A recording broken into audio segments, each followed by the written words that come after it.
ऐसा मुझे ही नहीं बल्कि आई एम श्योर आपको भी लग रहा होगा कि देश ही नहीं बल्कि विदेश भर में क्रिकेट कार्निवल हो रहा है। एक तरफ बॉर्डर गावस्कर ट्रॉफी ऑस्ट्रेलिया में खेली जा रही है तो दूसरी तरफ चैंपियंस ट्रॉफी की तैयारी चल रही है पाकिस्तान में। और हम भी तैयार हैं अपने एनालिसिस के साथ क्रिकेट प्रेडिक्टर में, पावर्ड बाय 1xBet। और कहाँ से? Live from UAE. और यहाँ पर हमारे पास है दो इंटरनेशनल लेवल के क्रिकेट एक्सपर्ट। एक तरफ है शहजाद अल्ताफ जी, जिन्होंने यूएई के लिए नेशनल टीम के लिए 1996 में खेला था, मीडियम आर्म पेसर है। और उसके साथ साथ इनकी एकेडमी से 70+ इंटरनेशनल यूएई खिलाड़ी निकल चुके हैं। तो दूसरी तरफ Sunil Kalra, need no introduction, founder of cricket predictor and analyst. अब हम बात करते हैं सर, यहाँ पर जो मेन एनालिसिस की बात हो रही है। देखिए सूर्यांशी, ये बहुत बड़ा ऑक्शन है। सबसे बड़ा क्रिकेट अगर कोई टूर्नामेंट है वो आईपीएल है, T20 का, और ओवरऑल वर्ल्ड में उसके अंदर आपके पास 574 प्लेयर्स जा रहे हैं। ऑक्शन भी आपका इंडिया से बाहर हो रहा है, मेगा ऑक्शन है। जब आपके पास बड़ा पर्स, बड़े प्लेयर्स, बड़ी आपका स्कीम ऑफ थिंग्स में आपको इंटरनेशनल ले रखा है, तो आपको चाहिए क्या? आपको चाहिए एक राइट स्ट्रैटेजी के सही प्लेयर को लें और सही प्लेयर, और जो प्लेयर परफॉर्म नहीं कर रहे उनको जाने दिए। प्लेयर्स को ऑलरेडी रिलीज़ कर दिया है। जो बड़े बड़े प्लेयर्स इसके अंदर हैं वो आप देखेंगे। कुछ सबसे बड़ी बात ये तो है कि आपका जो आपका जॉस बटलर वो नहीं है। दूसरा आपका श्रेयस अय्यर जो पिछले साल के विनिंग कैप्टन रहे, उनको कोई कैसे रिलीज कर सकता है? तो उसके पीछे बहुत बड़ी स्ट्रैटेजी होगी। अगले ये 48 घंटे में हमें ये देखना है कि वो स्ट्रैटेजी के पीछे थॉट क्या था। इसी के लिए हम ये पूरा मेगा ऑक्शन के लिए हम यूएई आए और बहुत एक्साइटेड हैं। बड़े बड़े नाम हमारे साथ जुड़े हैं इस पैनल पे भी। एंड ओवरऑल हमारे पास जो एनालिसिस है उसकी अगर मैं आपको मोटी रफली तौर पर बताऊँ, 1000 या 1200 के तरफ हमारे स्टैटिस्टिक्स पॉइंट है जिनको हमने बड़ी बारीकी से आका है। पिछले 1-1.5 महीने से हम लोग यही कर रहे हैं राउंड द क्लॉक। और ये जो निष्कर्ष पहुंचा है कि कैसा हम अपने फैंस को ये निष्कर्ष पहुंचाएं। बिल्कुल। और निष्कर्ष की अगर हम बात करें तो मैं आपको बता दूं, जो सबसे कम बजट के साथ यानी कि सबसे कम पर्स के साथ जा रहे हैं वो है राजस्थान रॉयल्स। क्योंकि भाई साहब उन्होंने 6 के 6 खिलाड़ी रिटेन कर लिए हैं अपने, क्योंकि इस बार की लिमिट भी चेंज थी। कुछ चेंजेस थे मेगा ऑक्शन से पहले, और वो था कि 6 रिटेंशंस जो है अलाउड थे, any combination of capped and uncapped players. और उसके साथ साथ अगर हम बात करें आरटीएम्स की तो 2018 के बाद राइट टू मैच जो है वापस आ गया है। सुनील जी, इसके बारे में क्या कहेंगे?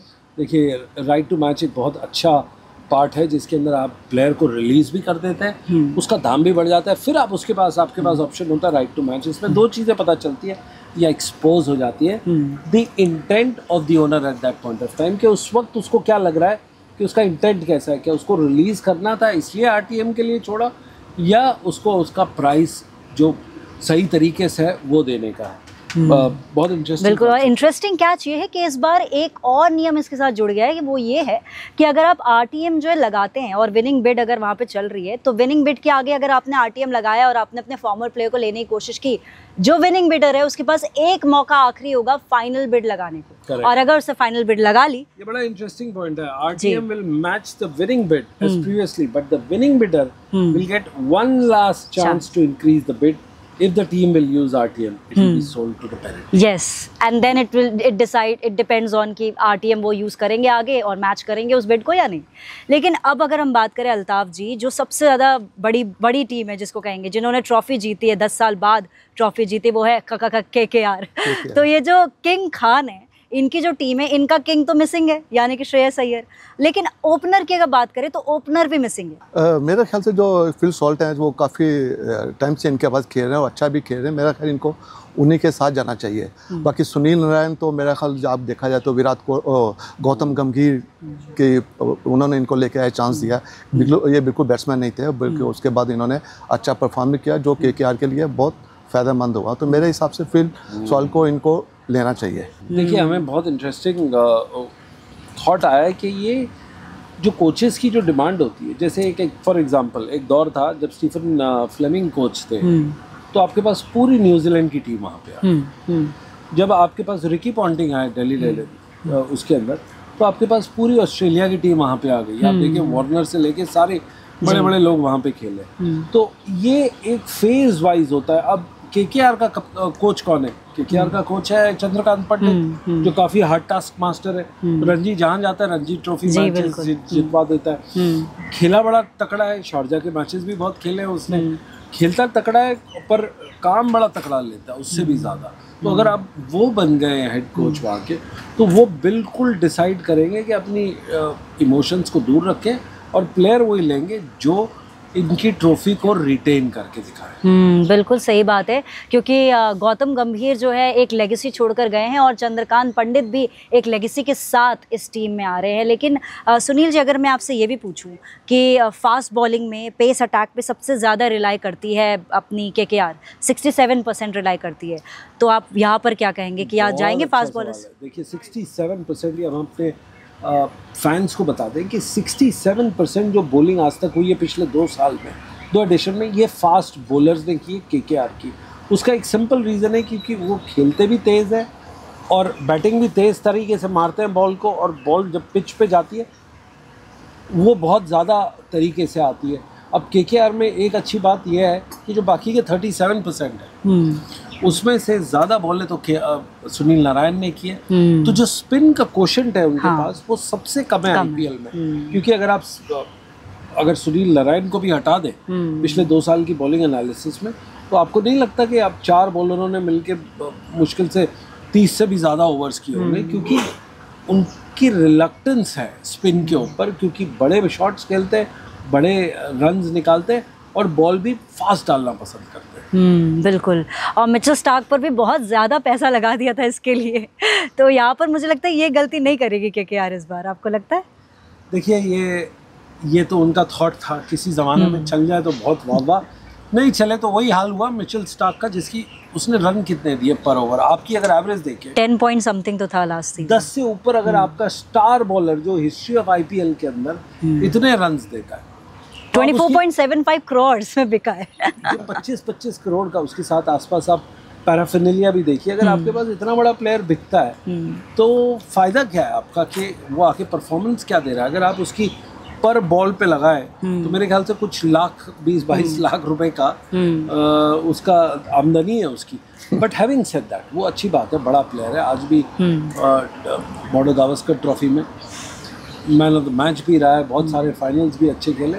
बट एक बात देखनी है आपको कि वो किफ़ायती कितना है। ये काम सिर्फ एक एनालिस्ट और एक कोच कर सकता है, चाहे उसकी कितनी वाकफियत या दोस्ती हो आपके टीम ओनर से, वो इसमें मैटर नहीं करेगी इस बार। मेरे ख्याल से पिछली बार वो इमोशंस में बह गए थे। लेकिन सबसे ज़्यादा इमोशंस अगर फ़ैन के निकलते तो वो है चेन्नई सुपर किंग्स।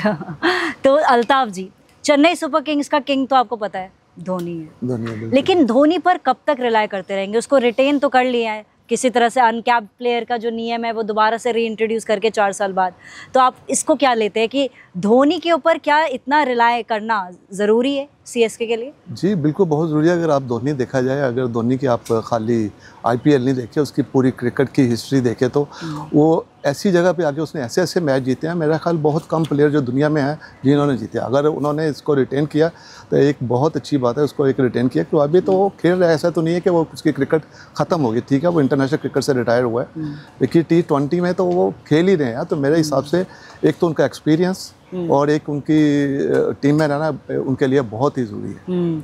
क्या सुनील, आपको ये लगता है कि ब्रांड वैल्यू के चक्कर में धोनी को लिया जा रहा है, या फिर सच में उनके बिना टीम, एक होता है ना कि डिसीजंस लेने में नहीं उतनी सक्षम हो पाती? क्या रीज़न? मेरे काबिल दोस्त कामरान ने ये तो बहुत ही पहले जाहिर कर दिया था कि Dhoni has 2 personalities, one is brand Dhoni and the other is cricketer Dhoni. अब क्रिकेटर धोनी 42 ईयर ओल्ड कैसे खेलते, शहजाद अल्ताफ साहब इज ऑल्सो प्राइम एग्जाम्पल। मेरे ख्याल से आप 42 ईयर्स के थे जब ये रिटायर हुए थे इंटरनेशनल क्रिकेट से, और ये फास्ट बॉलर थे। अब देखिए जब फास्ट बॉलर, और उस मैच में भी मेरे ख्याल से आपने पूरे 10 ओवर में 10 रन दिए थे अगेंस्ट बांग्लादेश और इन नेपाल। सो अगर आप देखिए 42 उस टाइम का ज़माना था और था। फास्ट बॉलर के लिए एक अलग तरीका होता है और एक विकेट कीपर के लिए अलग है। धोनी अपने आप में एक बहुत ही लेजेंडरी पर्सनालिटी रह चुके हैं, not only in Indian cricket but also global cricket. बहुत बड़े एम्बेसडर रह चुके हैं T20 के। उससे डिसएसोसिएट नहीं कर सकती सीएसके, चाहे कुछ होगा। जैसे सचिन तेंदुलकर से मुंबई इंडियंस नहीं कर सकते। मेंटोर ही बना के रखा है, लेकिन रखा हुआ है। आप उनको मेंटोर बनाएंगे, एडवाइजर बनाएंगे, सीईओ बनाएंगे, ग्रुप डायरेक्टर बनाएंगे, हाँ। कुछ ना कुछ बनाएंगे, बट छोड़ेंगे नहीं। तो ब्रांड धोनी इज सीएसके की रग रग में शामिल है। लेकिन सर पीछा तो छुड़ाना पड़ेगा सीएसके को उनकी ओपनर पार्टनरशिप की जो रन रेट है उसके रिकॉर्ड से। मतलब 12 इनिंग्स में ये लास्ट सीजन का जो रिकॉर्ड है 268 रन बस बना पाए थे। तो यहाँ पर आपको क्या लगता है कि क्या ओपनिंग पार्टनरशिप की तलाश में रहेगी सीएसके? आप ट्रेडिशनली कभी भी T20 का मैचेस देखें, कहीं भी आप 19 ईयर्स के अपवर्ड्स 67% ऑफ द टाइम अगर आपकी ओपनिंग चल जाती है पावर प्ले तो आप मैच निकाल ले जाते हो। बॉलिंग पे इतना डिपेंडेंट नहीं है जितना आप रन मार के आप उसको प्रेशर में ले आते हो, या अगर आप काउंटर अटैक करते हो तो आपका अगर स्कोरिंग पैटर्न बहुत फास्ट है। तो इसीलिए ओपनिंग बैटर की जो जोड़ी है बड़ी इसमें इम्पोर्टेंट है।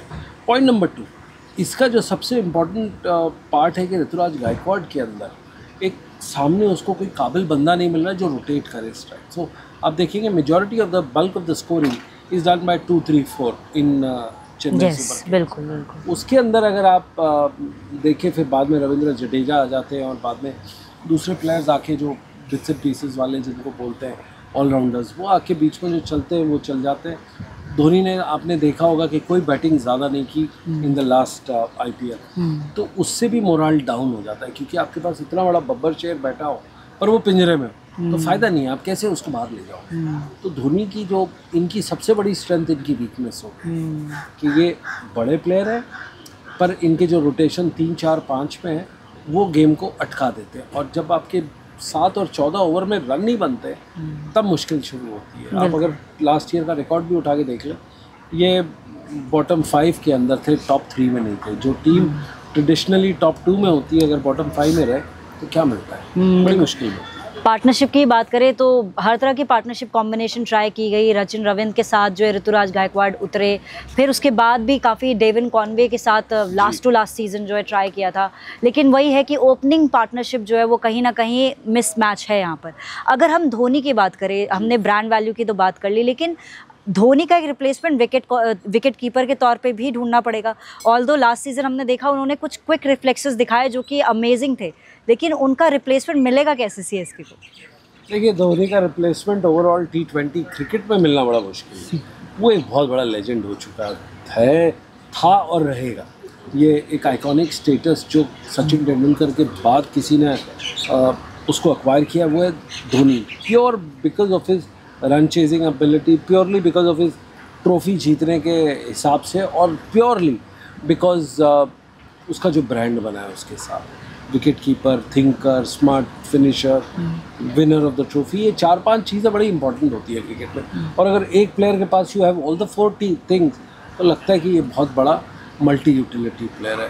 अब देखिए, रिटायर होने के बावजूद इनको वो जाने नहीं देगा CSK उसके अंदर, तो that is very important. Important सबसे ज़्यादा अगर फ़ैन के लिए CSK है, तो दूसरी तरफ RCB के ऐसे डाई हार्ड फ़ैन है कि हर बार ये टीम जो है भले ही प्लेऑफ तक भी ना पहुंच पाए, लेकिन टीम के दिलों तक हमेशा, मतलब फैंस के दिलों में हमेशा पहुंचती है। RCB की बात करें अगर अल्ताफ जी, अब जो है विराट कोहली इसमें रिटेन्ड है, रजत पाटीदार रिटेन्ड है और यश दयाल रिटेन्ड है। विराट कोहली को लोग ये कह रहे हैं, कई सारे ट्विटर ट्रेंड्स भी आ रहे हैं कि शायद उन्हें कैप्टन के तौर पर देखा जाए। आपको लगता है कि क्या RCB उनको कैप्टन के तौर पर देख रही है? मेरे ख्याल से अगर RCB उसको देख भी रही है, मेरा ख्याल कोहली को खुद भी कैप्टनसी नहीं करनी चाहिए। मेरे ख्याल उसको एज ए प्लेयर ही खेलना चाहिए। वो बहुत बड़ा प्लेयर है और अगर एज ए प्लेयर खेलेगा तो ज़्यादा अच्छा परफॉर्म वो करेगा। क्योंकि कैप्टनसी करना एक बर्डन होता है टीम के ऊपर, सबको लेकर चलना, किसको खिलाना किसको नहीं खिलाना, कैसे उसको ऑर्गेनाइज करना। तो मेरे हिसाब से विराट कोहली को एज ए प्लेयर ही खेलना चाहिए। बहुत बड़ा प्लेयर है, जब तक वो खेलता है उसको कोई भी बीट नहीं कर सकता। और शायद अल्ताफ जी की बात रिकॉर्ड्स भी शायद सुन रहे हैं। 2013 से लेके 2021 तक में कप्तानी की थी विराट ने, जिसमें से 143 टोटल मैच खेले थे, 66 उन्होंने हारे हैं और नहीं जीते हैं, क्षमा चाहूँगी, और 70 हारे हैं। तो विनिंग परसेंटेज 40 या 45-46 के करीब है। तो मेरे ख्याल से शायद अल्ताफ जी की बात अगर RCB के जो ओनर्स हैं वो सुन रहे होंगे तो शायद वो उनको कप्तान नहीं बनाए। इसको आगे लेके चलते हैं इस डिस्कशन को, आप ही के पॉइंट को बढ़ाते हैं और अल्ताफ साहब के पॉइंट को। कि 50% से ज़्यादा अगर आप कप्तान अगर मैच हारता है, सबसे बड़ा प्लेयर है आपका IPL में, जिसने अभी तक अपनी फ्रेंचाइजी नहीं छोड़ी, उसी में लगातार रहा बरकरार। अगर वो प्लेयर ना खेले ना जीते तो टीम का पूरा मोराल कम हो जाता है। इससे ये साबित होता है कि हर ग्रेट प्लेयर कप्तान नहीं हो सकता। और ये क्या है, सचिन की याद दिलाता है अल्ताफ जी? नहीं, सचिन तो बहुत बड़ी एक क्रिकेट की आप बोल सकते हैं हिस्ट्री का। सचिन का तो कोई मुकाबला नहीं है जो क्रिकेट नहीं जी, वो लेजेंड तो है, लेकिन वो कप्तान के तौर पर सफल नहीं है। आप देखना, उन्होंने खुद ही मेरा ख्याल कैप्टनसी छोड़ दी थी, तो उसके बाद उन्होंने कितने रिकॉर्ड बनाए तो आप सोच सकती हैं। देखिए ये बड़ा लाजमी बात है, बट एक कैप्टनसी का एक प्रेशर होता है, बहुत तगड़ा होता है, उसको ले जाना बड़ा मुश्किल होता है। बट यहाँ पे एक अच्छी बात हो गई RCB की। अब देखो आपके पास आ गए Dinesh Karthik as mentor and coach. एक टीम में विराट कोहली खेल रहा है सर, और उसका मेंटोर है दिनेश कार्तिक, जो कि रिटायर होकर यहाँ अबू धाबी तो आप देखेंगे ये बड़ा इंटरेस्टिंग सी चीज़ है। बट हाँ, RCB लोगों के दिलों में रेंट फ्री रहता है, बट उनको कभी मायूसी के अलावा कुछ नहीं मिला है, क्योंकि जो RCB हमेशा कंसिस्टेंटली नीचे आई है। आप पूछ रहे हैं कि किसको लेना चाहिए, कौन सा बैटिंग लेना चाहिए, बॉलिंग लेना चाहिए, स्पिनर्स को लेना चाहिए। मैं कहता हूँ सबसे पहले उनको वो बंदे पकड़ के लाओ जो ऑक्शन में हाथ उठाते हैं प्लेयर्स के लिए। अच्छे प्लेयर्स लाते हैं बट टीम फॉर्म नहीं होती। तो वो असली जो मुजरिम होते हैं, जो गुनहगार होते हैं, वो ये प्लेयर्स हैं जो बड़े बड़े प्लेयर्स को ले आते हैं, बट उनको सपोर्ट देने के लिए। देखिए क्रिकेट औहदे से नहीं चलती, क्रिकेट दिमाग से चलती है। स्पेशली ऑक्शन पे आपको वही बंदा चाहिए जिसको पता है कि क्रिकेट का कंस्ट्रक्ट कैसा है। Team construct is very important rather than buying the player. आप एक प्लेयर को बाई कर रहे हो बट उसको नीचे सपोर्ट नहीं दे रहे हो, रोटेशन नहीं दे रहे हो, तो आप फंस जाते हो ना। And this is what is happening consistently with RCB। आप देखिए एक और फैक्ट है सर, वो सबसे ज़्यादा छक्के मारते हैं अगर टॉप 2 टीम्स के हिसाब से। टॉप 2 हाँ, SRH के बाद जो है लास्ट सीजन तो खास तौर पर छक्के मारने में सबसे ज़्यादा है, पर छक्के खाने में भी सबसे ज़्यादा है। तो उनके पास स्ट्रैटेजी नहीं है, पावर है, बैटर्स है। तो ये कहीं ना रोक के रखता है चीज़ों को। जी, रोक के तो रखता है, लेकिन आपके जो एनालिसिस ऑन स्पिन बॉलिंग मुझे लगता है वो स्टैट्स से भी मैच कर रहे हैं सुनील जी। क्योंकि अगर हम स्टैट्स की बात करें तो लास्ट सीजन ही केवल 7 विकेट इनके स्पिनर्स ले पाए थे, जिसमें से मैक्सवेल ने 4 विकेट लिए थे। बताइए, जो कि स्पिन स्पेशलिस्ट भी नहीं है, he is a part time bowler है। यस, देखिए आपके पास अगर ऐसा कंस्ट्रक्ट होगा कि आप प्लेयर खरीदते हैं और टीम नहीं बनाते, तब ये हमेशा प्रॉब्लम आएगी कि आपको पता ही नहीं कि ऑफ स्पिन। मैं तो कहता हूँ जो 10 लोग बैठे हैं, 3 लोगों को हटा दो, एंडी फ्लावर और 2-3 और लोगों को जिन्होंने क्रिकेट खेली है, उनसे पूछेंगे फिंगर स्पिन और रिस्ट स्पिन में क्या फ़र्क है। मुझे नहीं लगता Prathamesh Mishra and his team would be able to tell you कि इनका क्या रीज़न है। वो सिर्फ वहाँ पे अपने ओहदे की वजह से वो उठाते हैं। मुझे नहीं लगता कि ये इवन डिस्कस करते होंगे विराट कोहली से कि क्या टीम चाहिए, जैसे धोनी को पता है उसको क्या टीम चाहिए। यहाँ कोई बड़ा प्लेयर, उन लोग देखिए विराट गया, फाफ डु प्लेसिस आया, उसके बाद कप्तानी के अंदर उसकी कप्तानी कहाँ चली, वो भी नहीं चली। तो ये प्रॉब्लम प्लेयर की नहीं है, इंडिविजुअल। फाफ डु प्लेसिस अभी भी खेल रहा है, सारी दुनिया की लीगों में कप्तानी कर रहा है, ऐसे T20 खेल रहा है, बट उसको वो काइंड ऑफ रिस्पेक्ट या रूम नहीं दे रहे हैं जो लोग वहाँ पे बैठे। तो मेरे ख्याल से ऑक्शन में प्लेयर की फीलिंग सीधी डायरेक्ट होनी चाहिए, जो ओनर्स हैं जो हाथ उठा के टीम लाते हैं और सपोर्ट नहीं देते। सर, आपने दिल्ली कैपिटल्स की दुखती नव पे हाथ रखा है, यानी कि ऋषभ पंत की कप्तानी, क्योंकि यहाँ पर एक थोड़ी सी कंट्रोवर्सी जो है वो क्रिएट हो गई जब सुनील गावस्कर और सौरभ गांगुली ने ये सोचा कि क्या पता ऋषभ ने इसलिए छोड़ी टीम क्योंकि उनको सैलरी से कोई प्रॉब्लम होगी, लेकिन बाद में ऋषभ पंत ने खुद ट्वीट करते हुए कहा कि नहीं जी, ऐसा कुछ नहीं था। तो यहाँ पर ये तो बड़े दिग्गज कमेंटेटर हैं, उनको सैलरी मिलती है सिर्फ बोलने की, और उनको काउंटर करने वाले ऋषभ मेरे ख्याल से one of the few players हैं जो किसी को भी काउंटर कर सकते हैं अगर इनएक्यूरेट कोई नैरेटिव बन रहा। वो अच्छा हुआ है, हम उसमें नहीं जाएंगे किसने किसको बोला, किसने क्या बोला, बट हाँ एक बड़ी इंटरेस्टिंग चीज़ है, ये ऐसा हुआ तो क्यों हुआ। ऋषभ पंत ही नहीं निकला है, अब वहाँ से सौरभ गांगुली भी निकल गए, वहाँ से रिकी पॉन्टिंग भी निकला है, 2-3 और प्लेयर, प्रवीण आमरे भी निकल गए। अभी कौन है आपके पास? हेमंत बदानी और मुनाफ पटेल। अब उनका प्रूवन ट्रैक रिकॉर्ड नहीं है, वो क्यों आए आपको पता करना है कि ये दिल्ली कैपिटल्स जो है ये कंसोर्शियम है 2 ओनर्स की, बड़े बड़े ओनर्स की। पिछले साल और ओनर की चला रहा था, इस बार गद्दी कोई और चलाएगा। तो ये मैनेजमेंट की वजह से हुआ है, उनके प्लेयर की वजह से हुआ है, या दो ओनर्स की आपस में बनती है या नहीं बनती, वो देखना है। और वो फैंस को पता है कि अब JSW जो दूसरा ओनर है, अब वो वुमेन्स क्रिकेट चलाएगा, उनकी जो कैपिटल टीम है, और अगले 2 साल ये लोग चलाएंगे। पहले JSW और पार्थ जिंदल की दोस्ती इससे बहुत अच्छी थी, पंत से। In fact I will go out and say कि ये one of the best propagator Parth Jindal थे, जिन्होंने बोला कि ऋषभ पंत ही चाहिए मुझे और वो कप्तान चाहिए, तभी ये हाल हुआ। पर अब वो टीम की मैनेजमेंट नहीं है, अब पावर में वो नहीं है, तो फिर कप्तान ने भी सोचा कि मैं क्यों खेलूं इन कप्तान के लिए। बिल्कुल। अल्ताफ जी, जब आप IPL देखते हैं, आपकी सबसे पसंदीदा टीम कौन सी रहती है? हमारी हमेशा KKR पसंदीदा टीम रहती है ताकि खेलें, क्योंकि इसके अंदर अगर आप देखा जाए KKR में ना काफ़ी चेंजेस आती हैं, यंगस्टर्स को भी काफ़ी चांस देते हैं। अगर आप देखा जाए Rinku Singh, I think yes बहुत वो रिटेन भी कर लिए गए। हाँ। और सबसे कम पैसे देने वाला प्लेयर, उसने सबसे ज़्यादा परफॉर्म किया। तो मेरा ख्याल है पैसे की बात नहीं होती, प्लेयर्स की होती है। जो सिलेक्ट करते हैं उनको इतनी समझ होनी चाहिए कि कौन सा प्लेयर इंडिया में अच्छा खेल रहा है यंगस्टर, तो उसको चांस दें। और ऐसे ही कई गुमनाम चेहरे जो है नाम कमा जाते हैं जब मेगा ऑक्शन में उन पर बोली लगती है, अनकैप प्लेयर हो या कैप प्लेयर हो। हम आपकी तरफ यहाँ पर क्रिकेट प्रेडिक्टर में ये एनालिसिस लेकर आए टीम्स की, जिसके अंदर 10 टीमें होने वाली हैं। 110.5 करोड़ का सबसे ज़्यादा पर्स पंजाब किंग्स लेकर जा रहा है, तो वहीं से 41 करोड़ के साथ राजस्थान रॉयल्स होगी। तो देखते हैं इस रेस में किसकी जीत होगी, ज़्यादा पर्स वाले की या कम पर्स के होने के बाद भी ज़्यादा दिमाग लगाने वालों की।